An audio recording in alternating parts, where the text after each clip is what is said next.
couple of earth-shattering announcements before we start.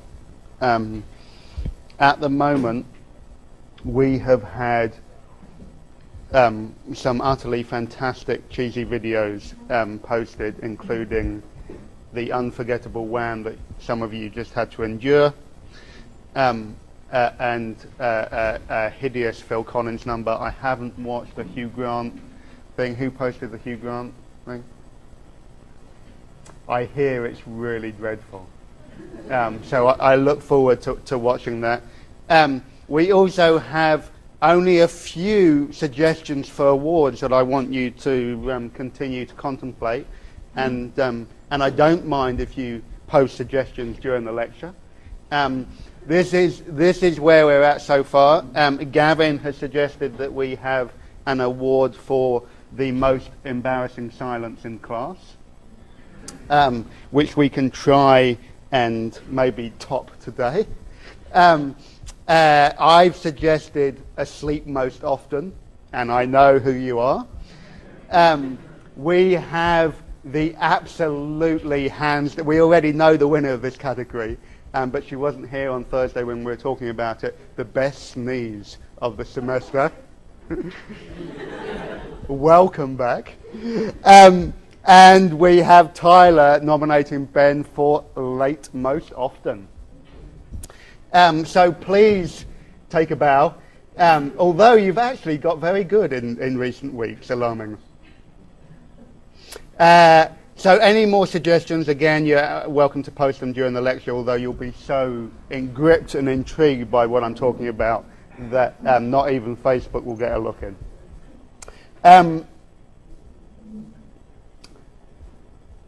So we're continuing our exploration of this strange phenomena that was social democracy in the post-war period in Britain.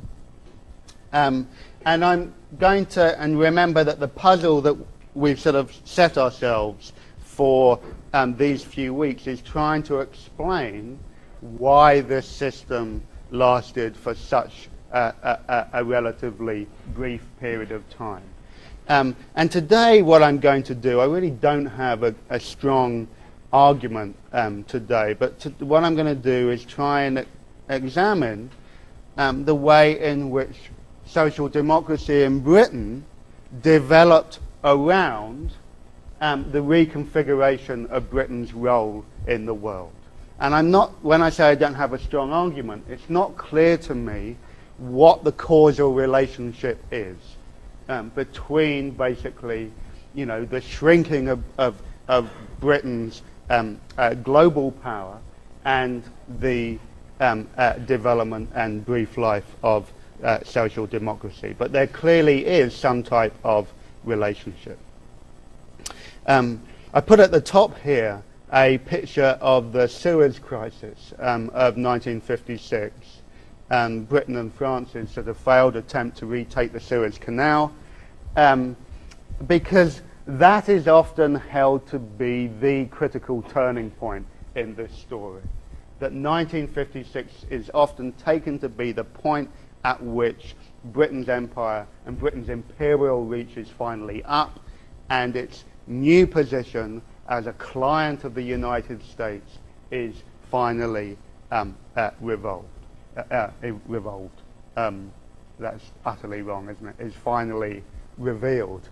I'm going to suggest to you today that it's a much more complicated picture than that, and that there are multiple processes involved in this reconfiguration of Britain's role in the world, and you can see why I think it's a more complicated account. It's not just the story of Britain's relationship to the US or its retreat from empire. It's also critically about the process of European integration and the continuing migration across parts of the former British Empire and into Britain itself.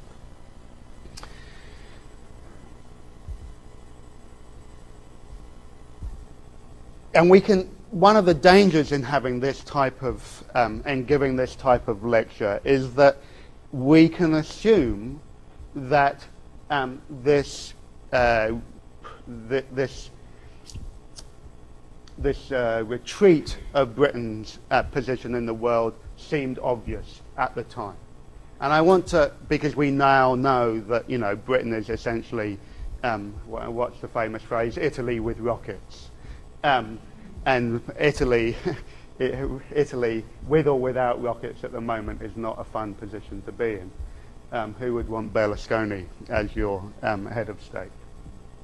The point that I want to make, though, is not a tirade against the demon that is Berlusconi, although that would be fun and could take me quite seriously into this lecture. It's that in the 1950s, and quite deep into the 1950s, Britons continued to think of themselves as a global superpower.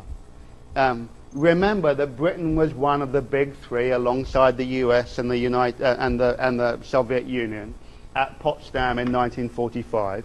Remember that Britain gets a permanent seat on the United Nations Security Council. Remember that in the 1950s, the British Empire is still pretty extensive in its reach. It still covers something like a fifth of the world's total territory.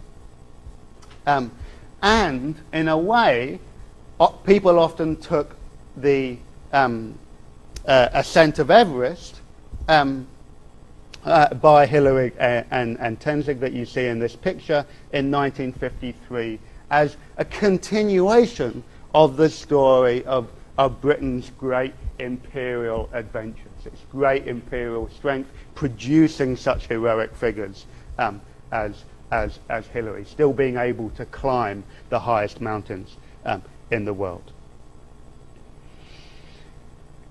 Indeed, many people in Britain thought of itself as a bulwark against the United States and the Soviet Union.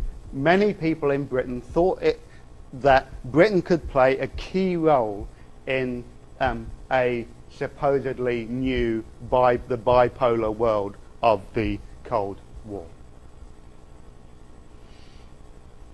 And really, the main reason for that was the continuing reach and strength of its empire. It still, had enormous political influence because of the reach of its empire. Nonetheless, as we're going to see, Britain increasingly becomes a client rather than an ally of the United States. And as you know, because I've been repeating this frequently, having fought 2 world wars within the space of 20 years, had left Britain effectively in financial ruin. The empire, as we'll see today, did not come to its economic rescue as it had done in the past. Instead, it was US loans and financial support. And it was US loans and financial support intended to keep Britain as a key client in the Cold War. Okay? Britons often talk about this special relationship between Britain and America that develops, that obviously has a long history, but is sort of cemented in the post-war period.